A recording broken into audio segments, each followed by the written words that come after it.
Good evening. Gas laws की बात हम कर रहे थे। हमने बॉयल्स लॉ और चार्ल्स लॉ पढ़ लिया था। यस, फर्स्ट हमने देखा था बॉयल्स लॉ। बॉयल्स लॉ क्या था?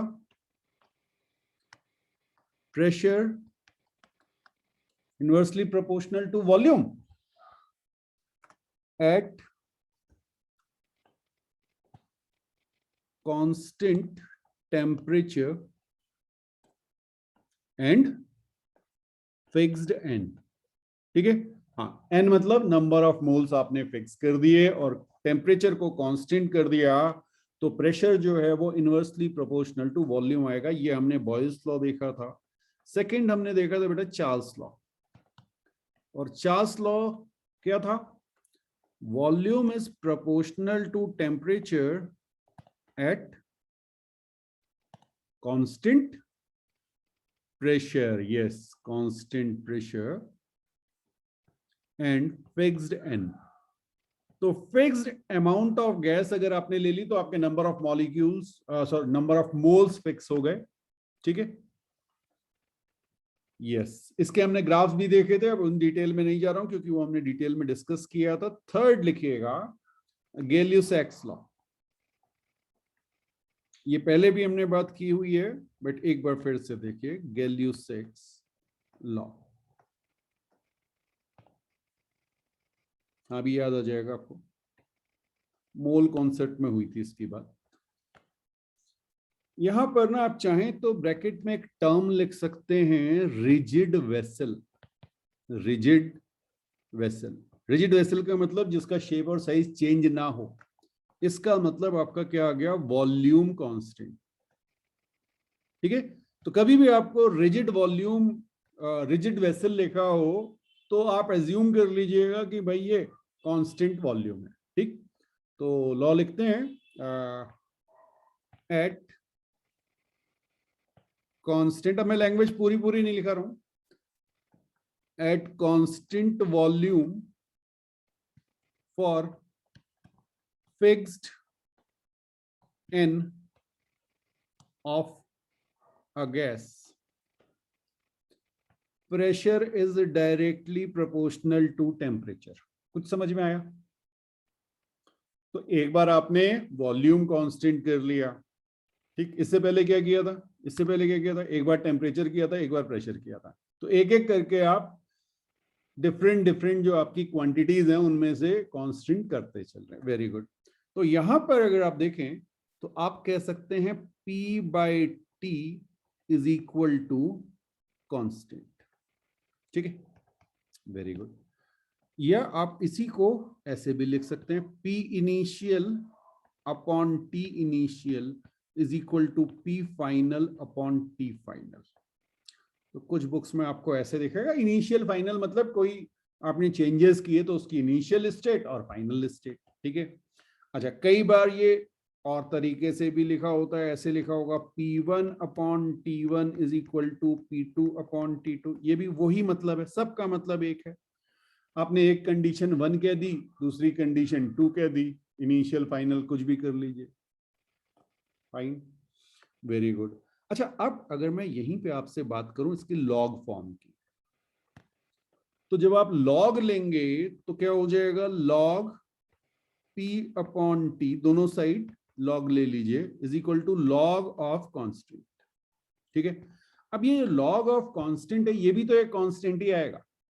बिल्कुल सही बात। तो आपने कहा log P minus log T is equal to constant. तो अगेन आपके पास एक स्ट्रेट लाइन वाली इक्वेशन आ जाएगी, log P versus log T। बिल्कुल वैसे ही है जैसे हमने कहां देखा था, VT में देखा था, बस V की जगह यहां पर P है। ठीक।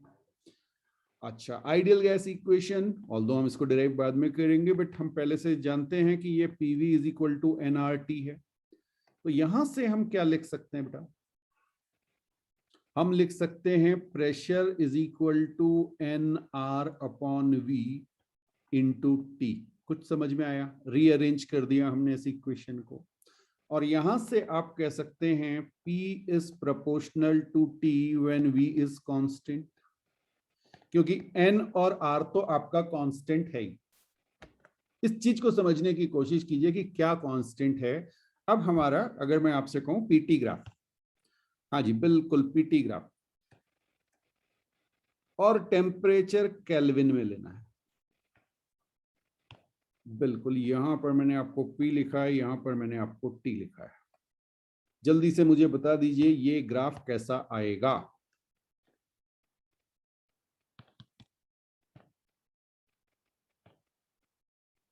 हाँ नहीं, पी बाई टी तो कांस्टेंट है, पीटी ग्राफ कैसा आएगा।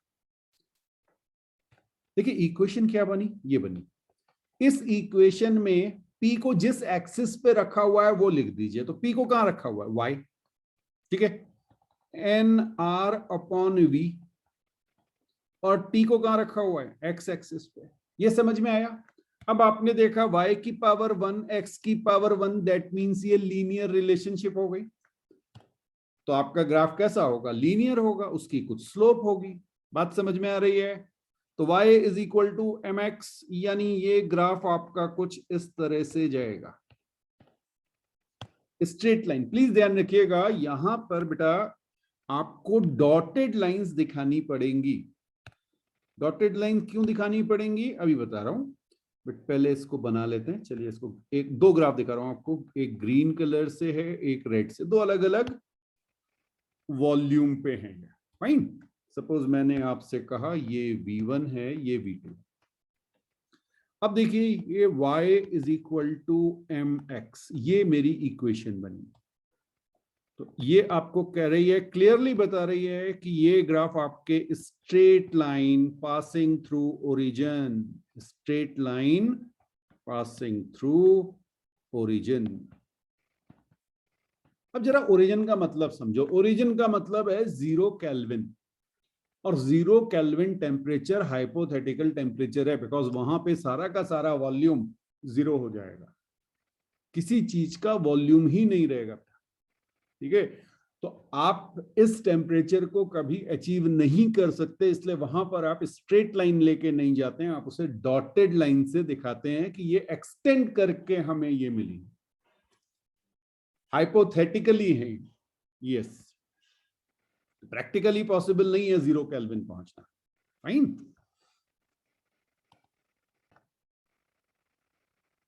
अच्छा नेक्स्ट ग्राफ अगर मैं आपसे कहूं प्रेशर वर्सेस, चलिए टी ही दिखा रहा हूं आपको। अब मैंने यहां लिख दिया डिग्री सी, मेंशन कर दिया, ये तो केल्विन था।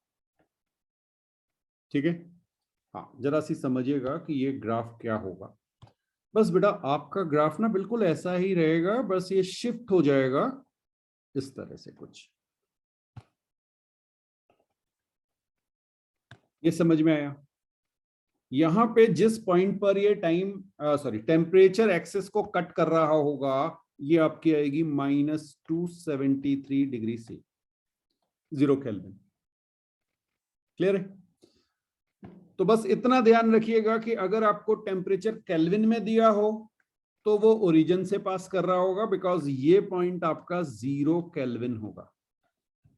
बट यहां पे this red point is your 0 degree C, not 0 kelvin. तो वॉल्यूम या प्रेशर कब 0 हो रहा है, 0 केल्विन पे, ये ध्यान रखिए। Fine, very good very good, note कीजिए। और अब देखिए एक ग्राफ और देख रहे हैं। ये ग्राफ अगर मैं आपसे कहूं सेम कंडीशन के लिए पीवी ग्राफ बना दीजिए। हाँ जी पीवी, तो आप क्या कहेंगे, सर v तो कांस्टेंट है, तो v को कांस्टेंट ऐसे कर देते हैं। फाइन, बहुत बढ़िया। अच्छा एक ग्राफ और देख लेते हैं, vt ग्राफ। अब मैं कहीं भी लिख सकता हूं, ये आपको अब प्रैक्टिस होनी चाहिए। तो आपको क्या करना है, जो चीज गिवन है ना कांस्टेंट, उसको देखिए बस। ठीक है, जो चीज कांस्टेंट है उसका ग्राफ बना दिया आपने, क्योंकि उसी का ग्राफ तो बनाना है। ओके, अब एक चीज थी, मैंने दो ग्राफ ऊपर आपको दिखाए थे, ये रहे बेटा दो ग्राफ। आपको मुझे बताना है V1 और V2 में विच वन इज बिगर। तो अगर आप देखें स्लोप कितनी आ रही है, एन आर बाई वी। ये समझ में आया बेटा? N R by V slope है। इसका मतलब आप कह सकते हैं slope is more for low volume. हाँ या ना भाई? वॉल्यूम कम होगा तो स्लोप ज्यादा हो जाएगी ना। ये देखिए N R upon V, N constant R constant, तो वी जितना छोटा स्लोप उतनी ज्यादा। वी जितना छोटा स्लोप उतनी ज्यादा, और जितनी स्लोप कम वी उतना ज्यादा। ठीक है? हाँ बिल्कुल सही। तो यहां पर स्लोप किसकी कम है? इसकी स्लोप लेस। ये तो सबको समझ में आ गया होगा ना अब? हाँ, तो क्या हो जाएगा? V1 is greater than V2। तो ये स्लोप से कैसे निकालते हैं इस पे देख लीजिए, या जो मेथड मैंने आपको एक बार पहले भी बताया था, स्ट्रेट लाइन वाला कॉन्सेप्ट। आप ऐसे खींच लीजिए लाइन। चलिए एक इसको ले लेते हैं, ऐसे लाइन खींच लीजिए हाईलाइटर से। ठीक है? अब आप क्या कहोगे? P आपने कांस्टेंट कर दिया, आइडियल गैस है। आइडियल गैस के लिए आपको पता होता है PV is equal to NRT। PV is equal to NRT। N constant, R constant, V constant. आप क्या कह सकते हैं? P is proportional to T। Oh sorry sorry sorry sorry sorry, हमने P कांस्टेंट किया। हाँ हाँ, तो आप कहेंगे V is proportional to T। ठीक है? बिल्कुल। तो जिस पे टेम्परेचर ज्यादा उसका वॉल्यूम ज्यादा, तो P कांस्टेंट करके ऐसे ही चेक कर लीजिए, या आप चाहें तो स्लोप से चेक कर लीजिए। जो मेथड आपको कंफर्टेबल लगे वो कर लीजिए। सो नेक्स्ट हेडिंग डालिएगा एवोगैड्रोस लॉ। एवोगैड्रो लॉ कहता है अगर आपके पास सारी कंडीशन सेम हो, ठीक है? हाँ, सारी कंडीशन सेम मतलब प्रेशर एंड टेम्परेचर, ठीक है, और आप इक्वल वॉल्यूम ले लें, तो डिफरेंट डिफरेंट आइडियल गैस के जो मोल्स होंगे वो भी सेम होंगे। लिखिएगा, under similar conditions of pressure and temperature, equal volume of different ideal gases, different ideal gases have equal number of molecules। लिख लीजिए या moles लिख लीजिए, बात एक ही है, molecules और moles। ठीक है? एटम मत लिखिएगा, हाँ एटम गलत हो जाएगा। चाहे तो ब्रैकेट में यहां पे स्टार के साथ लिख लीजिए, बट नॉट एटम्स। भाई बता रहा हूं क्यों। मोनो एटॉमिक होगी तब तो ठीक है, बट पॉली एटॉमिक भी तो हो सकती है। ठीक है? Yes, but not atoms. यहां पे आप mono atomic oblique poly atomic कर लीजिए, तो ऑब्वियसली दोनों में एटम अलग अलग हो जाएंगे। अभी समझा देता हूं आपको। हाँ देखिए, एक्चुअल में ये भी वहीं से आया, PV is equal to NRT, क्योंकि ये तो बाद में लॉ बनेगा ना, हम पहले से जानते हैं इसलिए हम यूज कर रहे हैं। तो अब हमने आपसे क्या कहा, आपने P को और T को कांस्टेंट कर दिया, R आपका T है और R अभी आपका कांस्टेंट है, तो V is proportional to N आ गया। ठीक है? हाँ, तो आप कह सकते हैं number of moles proportional to volume if P and T constant। ठीक है? बिल्कुल। तो ये 4 लॉज जो हमने पढ़े, यहां पर अगर हम इन सब लॉज को कंबाइन करते हैं तब जाके हमारी इक्वेशन आती है ideal gas equation, that is PV is equal to NRT, that is our ideal gas equation.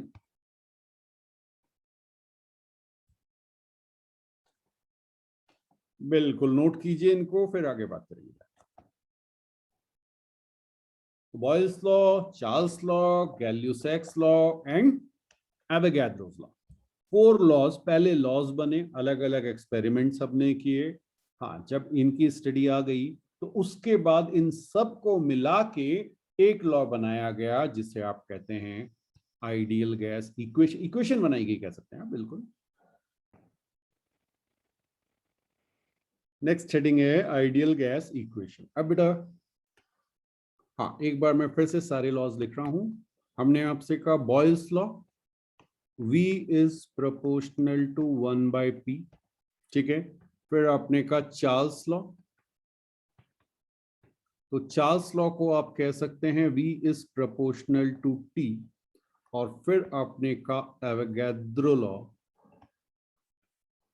और इसको आप कह सकते हैं V is proportional to N। Fine, बिल्कुल। यहां पे आपके पास at constant T and N, यहां पे आप लिखेंगे Charles law at constant P and N, और फिर आप एवोगैड्रो लॉ को लिखेंगे at constant P and T। Very good, very good, ठीक है। अब बेटा इन सबको कंबाइन करेंगे तो क्या आ जाएगा? V इज प्रोपोर्शनल टू, बिल्कुल, NT/P लिख दूं ऐसा, सबको मल्टीप्लाई कर देंगे। और यहां से जब आप इसे इक्वल करेंगे, ठीक है ना, ये प्रोपोर्शनैलिटी हटाएंगे तो एक प्रोपोर्शनैलिटी कांस्टेंट आएगा जिसे आप कहते हैं R। तो ये आपकी इक्वेशन बनी, और R आपका होता है बेटा, इसका नाम लिख लीजिएगा, यूनिवर्सल गैस कांस्टेंट। यूनिवर्सल का मतलब आप कहीं चले जाइए पूरे यूनिवर्स में, इसकी वैल्यू चेंज नहीं होगी। लेकिन हाँ, इसमें एक गलती बहुत होती है, वो मैं आपको अभी से ही लिखा दे रहा हूं। इसकी वैल्यू में सबसे पहले लिखिएगा R इज इक्वल टू, इसकी वैल्यू आपको बता रहा हूं, 8.314 जूल पर मोल केल्विन। ये एसआई यूनिट में है बेटा, 8.314 जूल पर मोल केल्विन, ठीक है। अब एक आपको मेथड बता दूं, ट्रिक बता दूं, इसको आप ईज ऑफ कैलकुलेशन के लिए 25/3 लिख लेना, वर्बली कैलकुलेशन हो जाएंगे, ठीक है, मतलब इजी हो जाएंगे, बहुत इजी। 8.314 से मल्टीप्लाई करने जाओगे तो बहुत टाइम लगेगा, इसको 25/3 रख लोगे तो बड़े आराम से आपके प्रॉब्लम सॉल्व हो जाएंगे। क्लियर? अच्छा, अब कई बार यही ना आपको यूनिट जो है, देखिए 8.314 ऐसे लिखा होगा, pascal into metre cube by mole kelvin. हाँ, ये पास्कल भी एसआई यूनिट है, मीटर क्यूब, तो ये दोनों एसआई यूनिट है बेटा, ध्यान रखिएगा, ये दोनों ही एसआई यूनिट है। बस एक बार मैंने जूल लिख दिया है, एक बार मैंने पास्कल मीटर क्यूब लिख दिया, बिकॉज पास्कल को आप मीटर क्यूब से मल्टीप्लाई करेंगे तो pascal into metre square, force आ गया, फोर्स इंटू डिस्टेंस, ये आपका वर्क आ जाएगा, एनर्जी वाली चीज, ठीक है, तो जूल हो जाएगा वहां, कोई डाउट तो नहीं? हाँ, लेकिन केमिस्ट्री में, फिजिक्स में तो यही चलती है, केमिस्ट्री में एक चीज का और ध्यान रखिए। केमिस्ट्री में क्या होता है, कई बार आपको जो वॉल्यूम दिया जाता है वो लीटर में दिया जाता है, वॉल्यूम जो है वो लीटर में दिया जाता है, तो उसके लिए थोड़ा सा चेंज आ जाता है, और वो क्या है वो मैं आपको दिखा रहा हूं। 8.314 इंटू 10⁻⁻2 बार लीटर पर मोल केल्विन। हाँ, ये कॉमन यूनिट है जो बहुत यूज में आएगी बेटा, ठीक। अच्छा, इसको अगर आप देखें तो यहां पे आप 25/300 कर सकते हैं इसको, bar litre mole kelvin.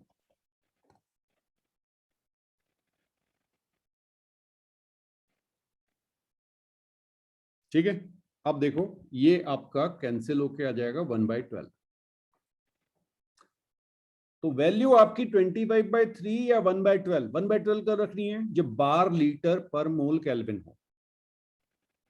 Okay, और एसआई यूनिट अगर दी हुई है तो 25/3 रख दीजिएगा, आपका काम चल जाएगा। यही वैल्यू रखने में ही गड़बड़ होती है।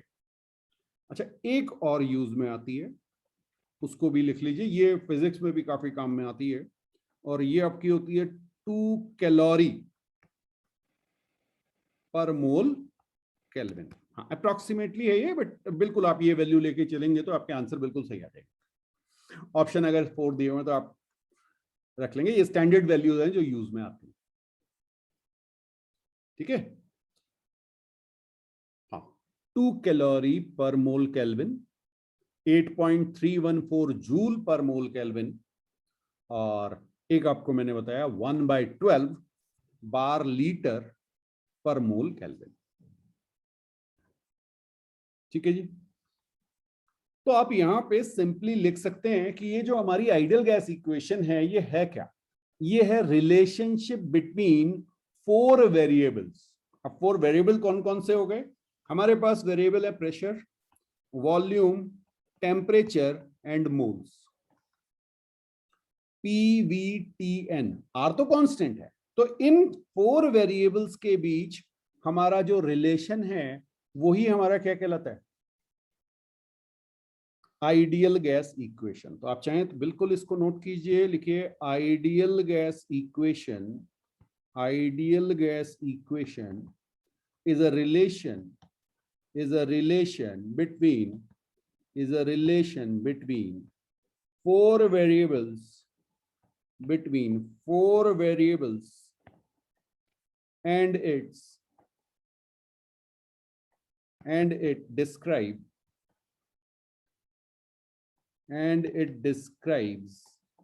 the state of any gas। इसको कहते हैं स्टेट ऑफ एनी गैस। अगर आपको 4 चीजें पता चल गई ना, जैसे कोई पॉइंट था ना मैथ्स में, जब अपने कोऑर्डिनेट ज्योमेट्री पढ़ी थी, तो आपने कहा था कि वो एक्स, वाई और जेड पता चल जाए तो उसकी लोकेशन या उसकी स्टेट पता चल जाएगी। बिल्कुल यहां पर ये इन्हें कहते हैं थर्मोडायनेमिक कोऑर्डिनेट्स। तो ये है पीवीटी, मेन तो ये है। ठीक है, हाँ, it describes the state of any gas. तो इक्वेशन ऑफ स्टेट भी कई बार टर्म में यूज में आता है, इक्वेशन ऑफ स्टेट। अब देखिएगा, सबसे कॉमन जो, अगर मैं किसी फिक्स गैस को ले लूं तो इफ एन कांस्टेंट, मान लीजिए मैंने कार्बन डाइऑक्साइड ली और मैं ये अज्यूम कर रहा हूं कि कार्बन डाइऑक्साइड मेरी आइडियल गैस की तरह बिहेव कर रही है। ठीक है, अब मैंने एक डब्बे में उसको बंद कर दिया। अब मेरे ऊपर है, मैं उसका टेम्परेचर चेंज करूं, बस उस डब्बे में से वो गैस बाहर नहीं निकलनी चाहिए। अगर गैस बाहर नहीं निकलेगी तो इसका मतलब एन क्या हो गया? मान लीजिए ना, ये मेरे पास एक कंटेनर है, इसमें मेरे पास गैस है। अभी मैं आपको ये और भी क्लियर कर देता हूं, 2-3 और चीजें आएंगी जो आपके क्वेश्चंस में यूज में आएंगे। अब सपोज मैं इसमें टेम्परेचर इंक्रीज कर रहा हूं, ठीक है, कर सकता हूं ना, टेम्परेचर इसको गर्म कर दूं, टेम्परेचर बढ़ जाएगा। अच्छा, मैं ये भी कर सकता हूं, मैं यहां पर आपका एक मूवेबल पिस्टन लगा दूं और मैं इसे अप डाउन करूं। किसको? पिस्टन को अप डाउन करूं, ऊपर नीचे। ठीक है, तो मैं वॉल्यूम वेरी करा सकता हूं, वॉल्यूम वेरी होगा, मैं प्रेशर भी वेरी करा सकता हूं। ठीक है, यस, बट एक चीज का ध्यान रखिएगा कि अंदर जितने मोल्स हैं, अंदर जितने भी पार्टिकल्स हैं, वो तो फिक्स हो गए, वो फिक्स हो गए ना। अंदर जो पार्टिकल्स हैं ये तो फिक्स हो गए, जितने नंबर थे। तो आप क्या कहेंगे? मोल्स फिक्स्ड हैं, एन फिक्स्ड है। बात समझ में आई? तो अगर n कांस्टेंट है तो आपकी इक्वेशन बनेगी P1 V1 upon T1 is equal to P2 V2 upon T2। ये इक्वेशन कब लगाएंगे? जब n कांस्टेंट होगा। ठीक है, और ऊपर हमने यहां पर अगर आप देखेंगे, ठीक है, तो अब मैं यहां से वो इक्वेशन लिखने जा रहा हूं। ये देखिए, ये मेरे पास इक्वेशन आई, इसको मैं कन्वर्ट कर रहा हूं, PV is equal to nRT, और ये क्या बनी? Ideal gas equation. बेटा एक चीज का ध्यान रखिएगा कि जब आप न्यूमेरिकल करेंगे ना तो वहां पर आपको ये नहीं बताया जाएगा कि कौन सा आपको जो है लॉ अप्लाई करना है, वो आपको ढूंढना पड़ेगा। तो जब आपको वेसल दिया हो, ठीक है, तो टाइप ऑफ वेसल्स लिख लीजिए जरा जल्दी से। टाइप ऑफ वेसल्स या कंटेनर भी आप कह सकते हैं, ठीक है, कंटेनर।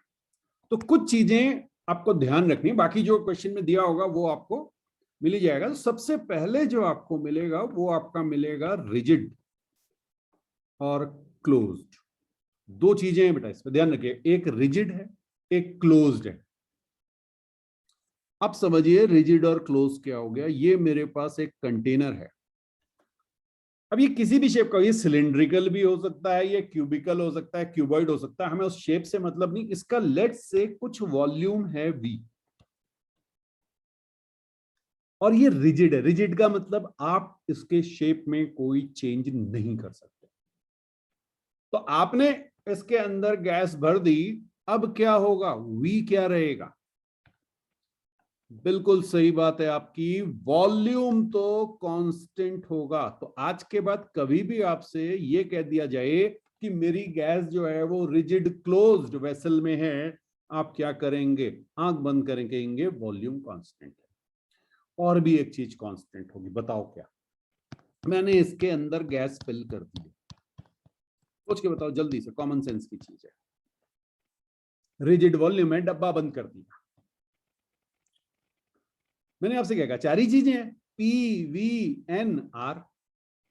बिल्कुल, देखिए आ गया ना? नहीं, मोल, अरे गैस अंदर बंद कर दी ना, गैस निकल के लीक थोड़ी कर रही है, तो अंदर मोल कांस्टेंट हो गए।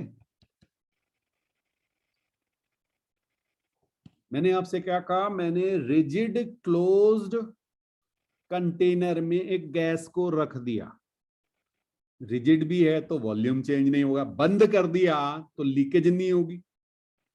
समझ में आया? अब वेरिएबल कौन हो गए? अब वेरिएबल कौन हो गए भाई? मैं टेम्परेचर को चेंज कर सकता हूं, मैं प्रेशर को चेंज कर सकता हूं। तो टी कैन बी इंक्रीज्ड और टी कैन बी डिक्रीज। अच्छा, आप टेम्परेचर इंक्रीज करोगे तो क्या दूसरी चीज क्या बची, प्रेशर भी इंक्रीज या डिक्रीज होगा। ठीक है, फॉर्मूला क्या था, P1 upon T1 is equal to P2 upon T2। देखिए कोई लॉ बना? अभी थोड़ी देर पहले पढ़ा था, समझ में आया? तो वेरिएबल टेम्परेचर एंड प्रेशर, अगर आपने वेरी किया, आप चाहो तो कांस्टेंट रखोगे तो कांस्टेंट टेम्परेचर रखोगे, प्रेशर भी कांस्टेंट रहेगा, कोई चेंज आएगा ही नहीं उसमें। लेकिन आप भाई गर्म कर सकते हो ना, नीचे आग लगा दो, इस पूरे कंटेनर को फ्रिज में उठा के रख दो, ठंडा हो जाएगा। बात समझ में आ रही है? लेकिन गैस तो अंदर फिल्ड है ना, उसके तो जितने मोल्स डाले थे, मान लो 10 ग्राम गैस डाली थी, तो 10 ग्राम गैस तो 10 ग्राम ही रहेगी, उसका गैस का मास थोड़ी चेंज हो जाएगा जब तक वो कंटेनर से लीक ना करे या आप ढक्कन ना खोलो। ढक्कन खोल दोगे तो फिर तो बहुत ही कम गैस रहेगी। ठीक है, तो रिजिड क्लोज समझ में आ गया। ओके, अब देखो एक और लिखो, rigid open. Rigid open container, rigid open में क्या होता है समझना बेटा, ये है। ठीक, अब इसमें आपने यहां पर ये गैस फिल की, लेकिन ये ऊपर से खुला हुआ है। अब कई लोग सोचते हैं सर सारी गैस तो उड़ जाएगी। नहीं, सारी गैस नहीं उड़ेगी भाई, जरा सी समझते हैं। ये बेटा मेरे पास एयर है, ब्लू कलर से आपको एयर दिखा रहा हूं, है ना? ओके, अब क्या होगा, ये जो P एटमॉस्फेरिक, एयर है तो एटमॉस्फेरिक प्रेशर होगा, और यहां से जो P गैस है, जब तक P गैस P एटमॉस्फेरिक से ज्यादा होगा गैस बाहर निकलती जाएगी।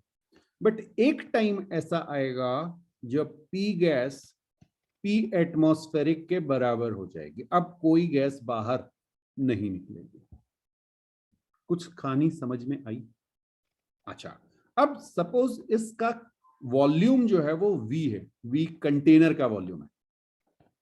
वॉल्यूम ऑफ कंटेनर वी है मैंने कहा, ठीक है। तो क्या होगा, अभी दिख रही है ना आपको, देखिए देखिए दिख रही है। मैं इसको कलर भी कर देता हूँ, ओके, रेड कलर से आपको दिखा देते हैं, पिंक दिखा देते हैं, थोड़ा सा लाइट हो जाएगा। ओके, ये आपकी गैस इतने तक ही तो रहेगी भाई, जो बाहर उड़ गई वो तो गायब हो गई ना। तो कंटेनर में जो गैस आई तो वॉल्यूम क्या हो जाएगा, volume of gas is equal to V container. कहानी समझ में आई। तो अगर आपको ओपन कंटेनर दिया हुआ है तो आप क्या एज्यूम करोगे, pressure of gas is equal to P atmospheric और volume of gas is equal to volume of container या वेसल, जो भी आप कहना चाहें, ठीक है। अच्छा, अब वेरिएबल क्या होगा, जो दो चीजें बची वो वेरिएबल हो गई। कैसे भाई, टेम्परेचर गर्म ठंडा कर सकते हैं, तो टेम्परेचर नॉट कांस्टेंट या वेरिएबल कह सकते हैं।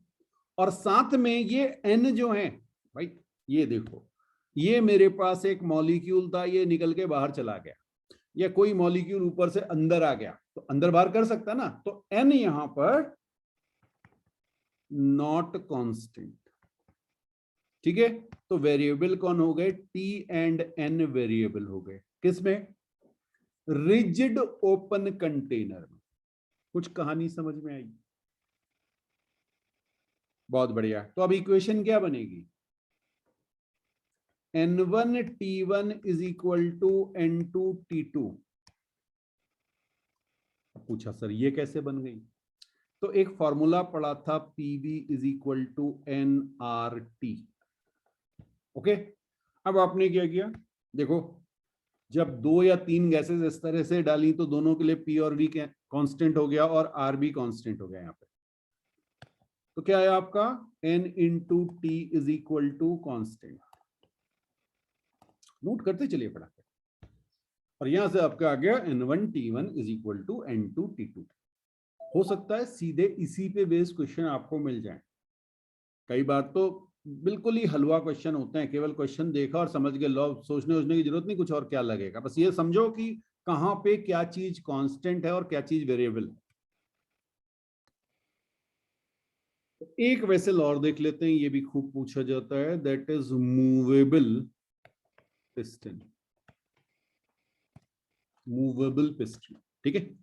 अब जरा समझिए मूवेबल पिस्टन क्या है। ये मैंने आपसे कहा मेरे पास एक कंटेनर है, एक सिलेंडर आपने ले लिया, और इस सिलेंडर के ऊपर आपने एक पिस्टन लगा दिया है, और ये पिस्टन जो है,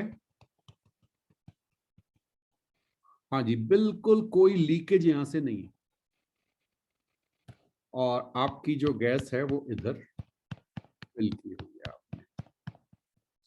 इसमें दो तीन तरह की चीजें हो सकती हैं, एक आपसे टर्म यूज हो सकता है इंसुलेटेड।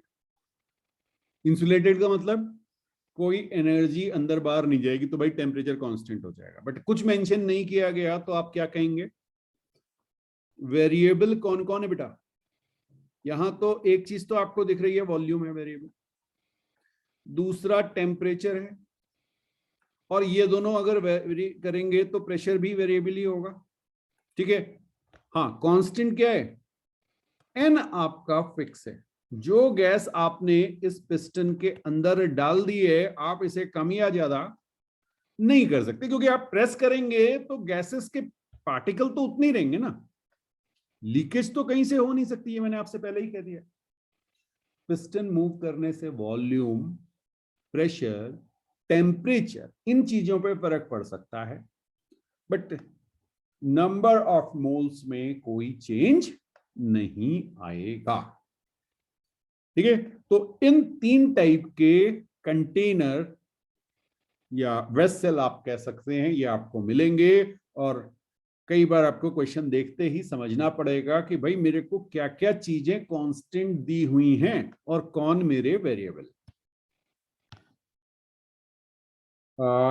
नेक्स्ट हेडिंग लिखिएगा बेटा, डेंसिटी। डेंसिटी को जनरली रो से डिनोट करते हैं, ठीक है, density and molar mass of a gaseous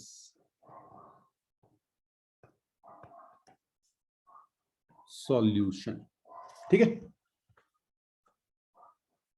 अब एक चीज समझिए, हमने आपसे कहा कि हमारे पास फॉर्मूला है PV is equal to NRT ideal gas, और ऑब्वियसली अभी जब हम कोई भी गैस की बात नहीं करते हैं तो हम एज्यूम करते हैं कि गैसेस कैसे बिहेव कर रही हैं आइडियल गैस। कभी भी आपको रियल गैस के लिए मेंशन किया जाएगा या कोई चीज बताई जाएगी कि कुछ ऐसा हो रहा है कि जो आइडियल नहीं है, अदरवाइज आपको सारी गैसेस कैसे लेनी है। हाँ, वो अभी आगे भी लिखाएंगे कंडीशंस क्या क्या हैं, बट अगर मेंशन ना किया गया हो तो आप उन्हें आइडियल गैस लेंगे। ठीक है, तो PV is equal to NRT, ये आपने लिखा।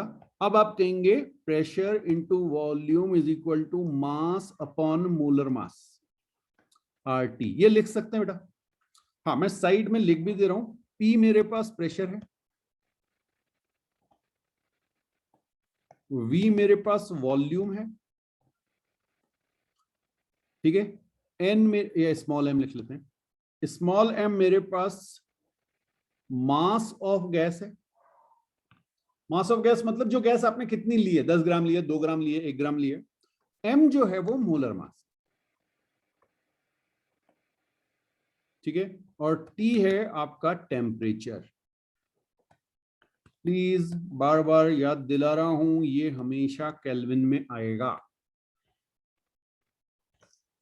ठीक है, ओके। अब मैं थोड़ा सा इसको रीअरेंज कर दूं। आपको पता है रो या डेंसिटी जिसे आप कहते हैं, वो आप कहते हैं मास अपॉन वॉल्यूम होता है। तो इसको आप लिखेंगे P M by R T. देखिए मैंने किया क्या, मैं इस v को इधर ले गया और बाकी एम आर टी को इधर ले गया हूं। तो एक बहुत इंपॉर्टेंट रिलेशन आ गया आपके पास, density is equal to P M by R T. Note कीजिए, बिल्कुल इसी को आप रीअरेंज करके लिख सकते हैं, molar mass is equal to rho R T upon pressure. तो कई बार आपको डेंसिटी दी जाएगी, टेम्परेचर दिया जाएगा और प्रेशर दिया जाएगा, और आपसे पूछ लेंगे मोलर मास बता दीजिए, तो सीधे सीधे फॉर्मूला यूज कीजिएगा रो आर टी अपॉन पी।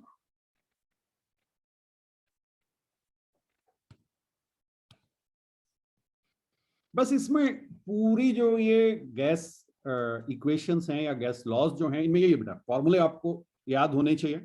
और फॉर्मूले याद में वैसे तो मेन एक ही फॉर्मूला याद होना चाहिए, आइडियल गैस इक्वेशन, वो सबको याद रहती है, P is equal to NRT. अब इतनी प्रैक्टिस होनी चाहिए कि मेरे को एन को कैसे रिप्लेस करना, मुझे क्या क्या गिवन है, एन को एम बाई एम लिखना है। डेंसिटी आ गया तो डेंसिटी के टर्म्स में हमेशा फॉर्मूला याद नहीं रहेगा, तो डेंसिटी को मास अपॉन वॉल्यूम लिखना है। तो आपको रीअरेंज करना आना चाहिए, फिर ये क्वेश्चंस बड़ी इजीली सीधे फॉर्मूला बेस्ड क्वेश्चंस होते हैं। ठीक, और जो जो चीजें समझने की हैं, जैसे अभी मैंने आपको एक कंटेनर वाले केस बताया, तो उस तरह की अगर चीजें दी हैं तो आपको और हेल्प मिल जाती है क्वेश्चन में क्या दिया हुआ है, क्या क्या चीजें मेरी वेरिएबल हैं और क्या कांस्टेंट है। ठीक, ओके, नेक्स्ट हेडिंग डालिएगा, Dalton's law of partial pressure. Dalton's law of partial pressure.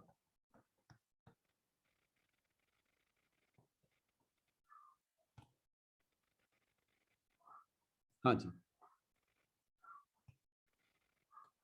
कभी ये टर्म सुना है पहले, पार्शियल प्रेशर?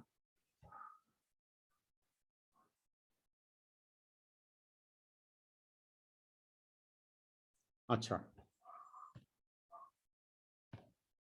नहीं सुना, कोई बात नहीं, कोई बात नहीं। अच्छा, मान लीजिए ना मेरे पास एक ये कंटेनर है सपोज, ठीक है, और इसमें मेरे पास कुछ मैं आपको ग्रीन कलर की गैसेस दिखा रहा हूं, हाँ मतलब गैस वन कह लीजिए इसको, और कुछ मैं आपको रेड कलर की गैसेस दिखा रहा हूं।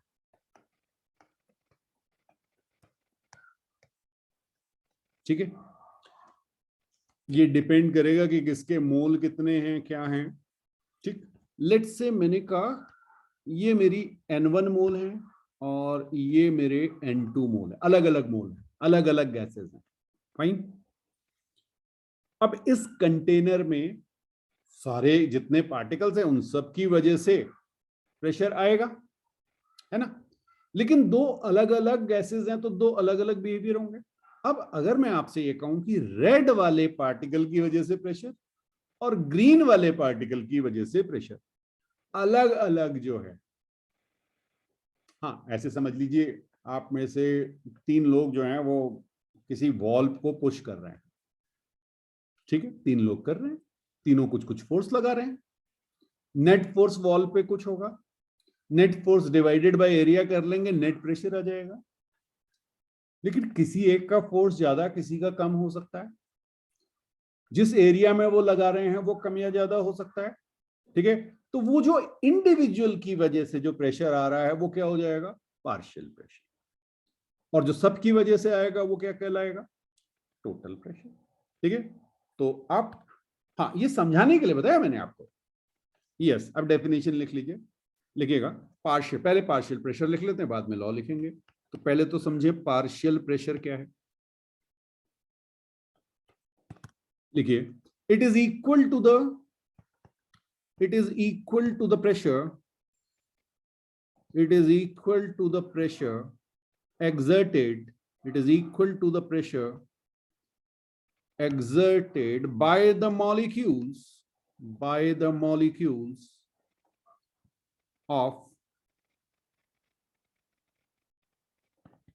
that gas only,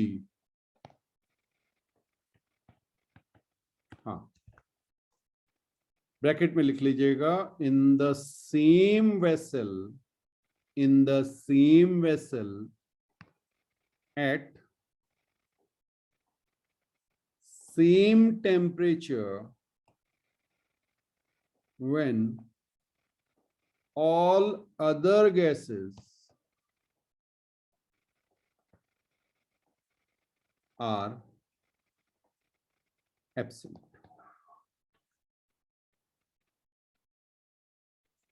बोलिए ये तो कंफ्यूजन हो गया, रेड भी प्रेजेंट है और ब्लू भी, अब समझिए समझिए। हाँ मान लीजिए मैंने आपसे कहा भाई मेरे पास जो कंटेनर है उसका वॉल्यूम है V, उसका टेम्परेचर है T, कुछ समझ में आया, ओके। तो अब मैं आपसे कहूंगा P1, ये मेरा क्या है, फर्स्ट गैस, जो रेड पार्टिकल्स दिखाए हैं आपको इस पूरे कंटेनर में केवल रेड पार्टिकल को एज्यूम कर लेना है, ग्रीन को भूल जाइए, ठीक। तो वॉल्यूम कितना V, मोल्स कितने N1, तो प्रेशर कितना N1 RT अपॉन V, ठीक है। ये रेड वाले के हो गए। ग्रीन P2 कितना आएगा, P2 कितना आएगा, P2 के मोल्स कितने N2, R कांस्टेंट, टेम्परेचर कितना T, वॉल्यूम कितना V, कुछ समझ में आया। तो आपने क्या एज्यूम किया, उसमें हो सकता है 10 गैस हो, बट जब आप पार्शियल प्रेशर कैलकुलेट कर रहे हैं तो आप वॉल्यूम तो पूरा ले रहे हैं लेकिन आप एज्यूम कर रहे हैं कि बस इतनी गैसेस मेरे पास, एक गैस जिसको आप पार्शियल प्रेशर निकालते हैं, ठीक है। अच्छा जी, अभी देखिए आपको कहानी आगे समझ में आ जाएगी। पी टोटल क्या होगा, पी टोटल क्या होना चाहिए, total number of moles that is N1 plus N2, हाँ या ना, okay, R T upon we.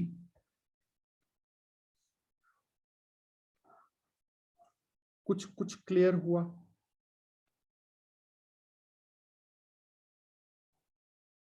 आराम से आराम से आराम से। मैंने आपसे कहा मान लीजिए मेरे पास, इसको ऐसे समझ लीजिए कि एक रूम में आप 3 फ्रेंड्स हैं, ठीक है, और आप वॉल पे जाके टकरा रहे हैं, तोड़ने की कोशिश कर रहे हैं, रिजिड वॉल है कुछ हो नहीं रहा, लेकिन प्रेशर तो लग रहा होगा, ठीक। अब तीनों जने हैं, तीनों की प्रेजेंस वहां पर है, कोई ऊपर वाली वॉल से टकरा रहा है, कोई नीचे वाली वॉल से टकरा रहा है, कोई मेहनती है ज्यादा फोर्स लगा रहा है, कोई कामचोर है कम फोर्स लगा रहा है, अलग अलग टाइप की चीजें हैं, ठीक है ना। हाँ कोई स्मार्ट है वो उतना ही फोर्स लगा रहा है जितनी रिक्वायर्ड है, पहले चेक कर लेते हैं बाद के लिए बचा के रखेंगे फोर्स, तो हर एक अलग अलग प्रोसीजर है सबका। तो सबकी वजह से कुछ प्रेशर लग रहा होगा, ठीक है, वो पी टोटल हो गया। अब अगर केवल एक को कंसीडर करें, बाकी दो को भूल जाइए, केवल एक के बारे में बात कीजिए, तो क्या हो जाएगा, partial pressure of that person और दैट गैस। समझ में आ गया? चलो बहुत बढ़िया। तो इसको आप ऐसे भी लिख सकते हैं, चलिए लिख लीजिए। पहले लॉ लिख लेते हैं, वो यहीं से क्लियर हो गया। अब आप लॉ लिखेंगे तो आपको समझ में आ जाएगा। Total pressure exerted by the mixture of, हाँ ये चीज का ध्यान रखिएगा, नॉन रिएक्टिव गैसेस। हाँ रिएक्शन करके आपस में तो मोल चेंज हो जाएंगे ना, is equal to the sum of the partial pressure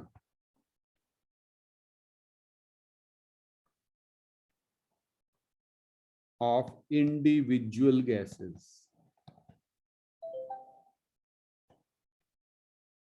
ठीक है, या आप इसे कह सकते हैं P टोटल जो है आपका, वो आपका हो गया P1 plus P2 plus P3 at constant temperature and volume। Container एक ही है जिसमें रखा हुआ है, तो वॉल्यूम फिक्स कर रखा है आपने, ठीक है, और टेम्परेचर भी सेम रहना चाहिए, टेम्परेचर वेरी नहीं कराना आपको। हाँ वैसे अगर वेरी करा भी रहोगे, मान लीजिए 3 है, तो तीनों गैसेस का टेम्परेचर वेरी हो रहा है, ऐसा थोड़ी कि एक गैस का टेम्परेचर वेरी कर जाएगा। ये आगे समझ में आएगा कि क्यों ऐसा होता है। हाँ जी हाँ, ठीक है। तो मैंने आपको 2 के लिए समझाया, आप 3 के लिए कर सकते हैं, आप चाहें तो इसे n गैसेस के लिए भी अप्लाई कर सकते हैं। तो if we have n gases then P total is P1 plus P2 plus P3 up to Pn, और Pn जो है वो क्या हो जाएगा, nn। nn समझ में आ गया? एक n तो जो है मोल्स के लिए है, एक n उसका नंबर है। हाँ, nn RT by V, this is partial pressure of nth gas। ठीक है, अब यहीं पर एक और टर्म आता है, वो है बेटा P1 अपॉन P टोटल। ये कहीं कहीं यूज में आएगा, इसलिए मैं आपको बता देता हूं डायरेक्टली आप कैसे निकाल सकते हैं। P1 अपॉन P टोटल, तो P1 क्या था, N1 RT अपॉन V, और P टोटल क्या था, N1 plus N2 plus N3। अभी 3 गैसेस के लिए ले रहे हैं, RT अपॉन V, यही था।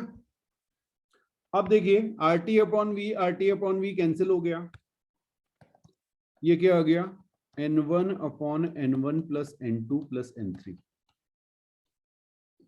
याद होगा आपको, मोल फ्रैक्शन में हमने मोल कॉन्सेप्ट में हमने बात की थी मोल फ्रैक्शन की, ठीक है।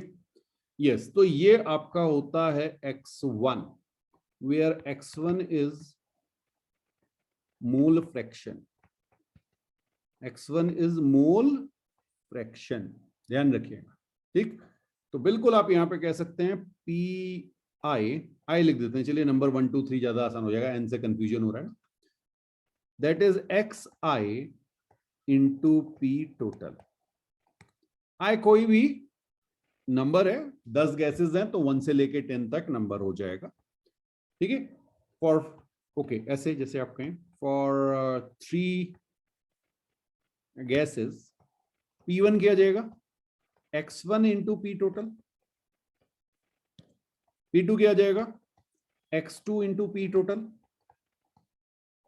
और P3 किया जाएगा X3 into P total. Okay, और यहीं पर हम लिख लेते हैं X1 की value N1 upon N1 plus N2 plus N3। नाम ही है यार उसका मोल फ्रैक्शन, किसी एक का बाकी के कंपैरिजन में कितना फ्रैक्शन है, ठीक है, टोटल के साथ ही निकालेंगे। तो X2 क्या आ जाएगा, वेरी गुड, देखो N2 by N1 plus N2 plus N3, है ना। हाँ, और इसी तरह से देखिए अब तो मेरे कहने से पहले ही आपने आंसर भेज दिया, मैंने पूछा भी नहीं कि क्या है, N1 + N2 + N3। ठीक, चलिए कुछ बातें समझ में आई। So एक एग्जांपल है बेटा, if temperature of a particular amount of gas is increase from 27 degree to 57 degree, find final volume. Initial volume आपको गिवन है 1 लीटर, ठीक है। हाँ, तो इस तरह की चीज जब भी आपको दी जाए तो आपको एज्यूम कर लेना है, हाँ क्योंकि वॉल्यूम तो कांस्टेंट नहीं करना, उसने फाइनल वॉल्यूम पूछा आपसे, तो आपको एज्यूम करना है इस तरह का एक पिस्टन। ये मूवेबल पिस्टन वाली सिचुएशन आ गई और इसमें आपकी कोई गैस है, लेट्स से आपने ये यहां पर एक गैस फिल की हुई है और इसका आपको वॉल्यूम गिवन है, initial volume VI is 1 litre, ये गिवन है, ठीक है। अब आपको सोचना क्या है कि मुझे क्या क्या चीजें गिवन है, तो यहां पर बेटा P जो है आपको कांस्टेंट दे दिया गया, ठीक है। हाँ, V एंड T आपके वेरिएबल हो गए। और एक चीज के बारे में कोई बात नहीं की गई, बट जब आप से क्वेश्चन पढ़ा तो आपने कहा सर n तो कांस्टेंट लग रहा है ना। बिल्कुल सही बात, n आपका कांस्टेंट लग रहा है, यस। तो आपने n को भी कांस्टेंट एज्यूम करना है। क्यों एज्यूम करना है? अरे गैस थोड़ी बार भग जाएगी, नहीं तो वो कहता कि कहीं लीक हो रही है, ठीक है। तो इस तरह की चीजें आपको देखनी पड़ेंगी। यस, बिल्कुल सही आंसर आ गया आपका। आपने कहा सर n भी हमारा कांस्टेंट है, तो अब आप क्या कहेंगे? आप कहेंगे V1/T1 is equal to V2/T2, अगर आपको फॉर्मूला याद है। मान लीजिए आपने सर नहीं याद, अभी अभी तो पढ़ा है, कोई बात नहीं, आपको ये फॉर्मूला तो अब रट ही गया होगा, PV is equal to NRT, ठीक। अब जितनी चीजें कांस्टेंट, जैसे आपने कहा प्रेशर कांस्टेंट, ये गिवन है आपको, ठीक है। R आपका कांस्टेंट होता है और N आपका कांस्टेंट होता है। जो कांस्टेंट चीजें हैं उनको हटा के V1/T1 is equal to V2/T2 लिख दो, खत्म। इस तरह से ये आपका फॉर्मूला बनेगा। एक तो ये तरीका हो गया, ठीक है। दूसरी चीज आपके पास ये कि भाई ये अब टेम्परेचर का ध्यान रखिए, हमेशा सबसे ज्यादा गलती टेम्परेचर पर होती है। टेम्परेचर मैंने पहले ही आपसे कहा था कि आपको क्या लेना है, केल्विन में। तो T1 की वैल्यू कितनी आएगी बेटा? 27 + 273 केल्विन, यानी ये आपका 300 केल्विन आ गया। T2 की वैल्यू 57 + 273 केल्विन, और ये आपकी 330 केल्विन आ गया। चेक कर लो, चेक कर लो। ओके, अब मैंने आपसे कहा V1 जो था हमारा वो 1 लीटर दिया हुआ है और V2 हमें कैलकुलेट करना है, बस। तो 1/T1 is 300 is equal to V2/330, और आपका यहां पर ध्यान रखना बेटा, लीटर लिख लेना, तो आपका आंसर लीटर में ही आना है। बाकी सब तो कैंसिल हो जाएगा, यहाँ केल्विन लिखा, यहाँ केल्विन लिखा, ये केल्विन केल्विन कैंसिल। तो V2 की वैल्यू आ जाएगी 1.1 लीटर, ठीक है। मेथड समझ में आया कैसे सॉल्व करना है?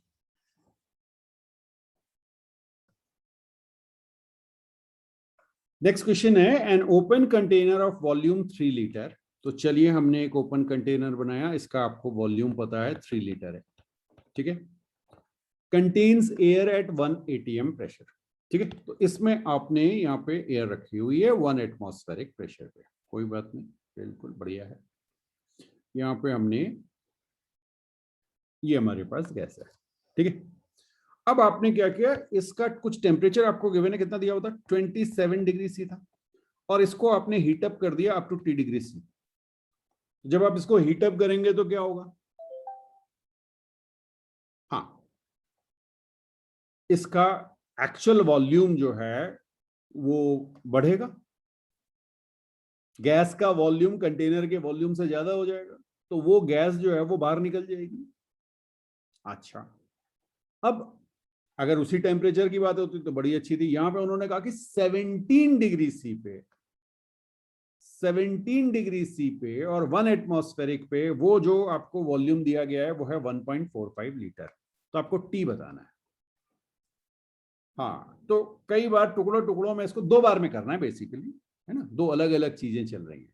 अब जरा सी समझिएगा, अगर मैं आपसे कहूं V1 कितना है, तो आपने कहा सर V1 तो 3 लीटर है, इसमें किसी को कोई डाउट नहीं। चलिए, T1 कितना है? T1 है आपका 300 केल्विन, ठीक है।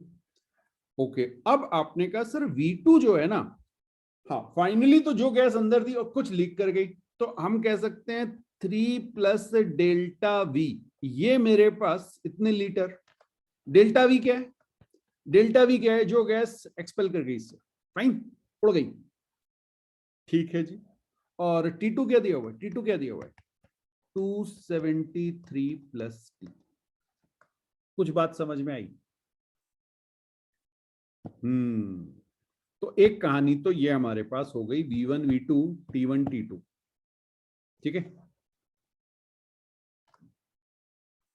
चलिए, अब बेटा ये डेल्टा V के बारे में कुछ इंफॉर्मेशन दी हुई है। देखो, डेल्टा V जो है वो आपका 17 डिग्री पे कितना है? 1.45 लीटर।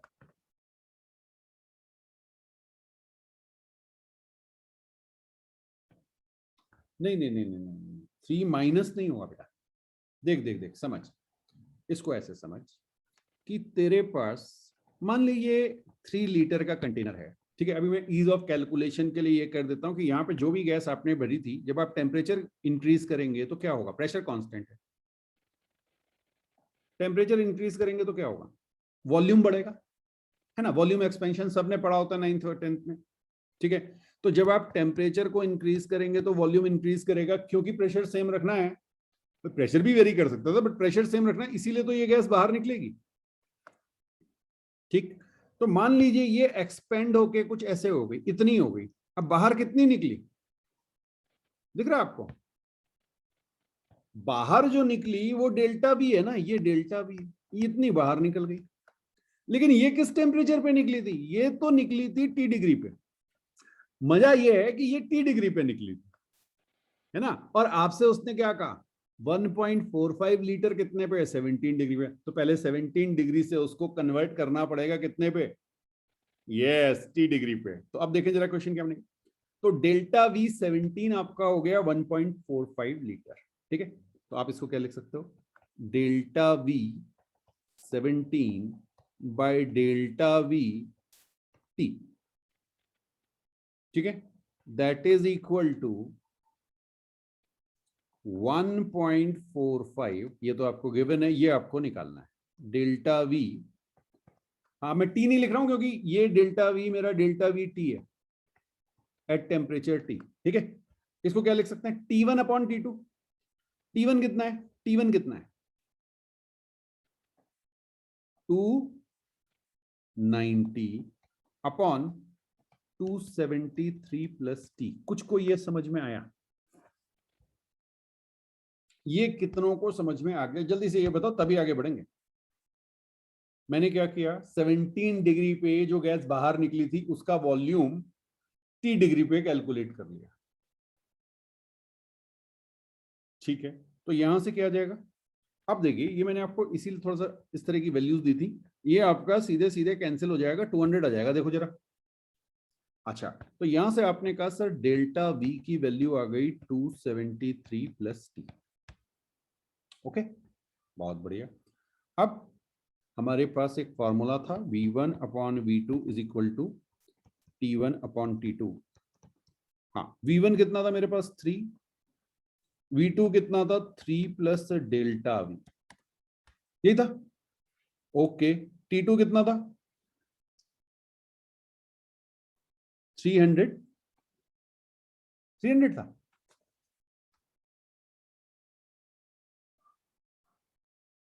हाँ 27 डिग्री है ना, 27 डिग्री नहीं, 17 तो बेटा वो वाला दिया था, पहले वाली कंडीशन को यहाँ पे देखा था ना मैंने, ये लिखा था, ये देखो, ये V1 T1 V2 T2, ठीक है। ओके, तो यहां पर आप 300 अपॉन 273 प्लस T ऐसे लिख दूं? ये लिख सकता हूं? ओके, अच्छा, डेल्टा V की वैल्यू आप निकाल चुके हैं, तो अब यहां पे आप क्या लिखोगे? 3 अपॉन 3 प्लस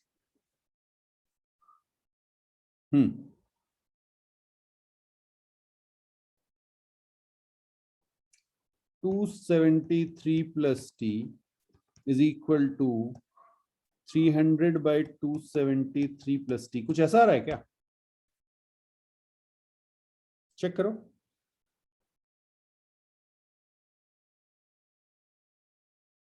ओहो, एक minute 273 plus T by 200, sorry. हाँ, तो 273 प्लस टी बाई 200 कुछ ऐसा आ रहा है। बेसिकली सब्स्टिट्यूट करना है बेटा उसको, है ना।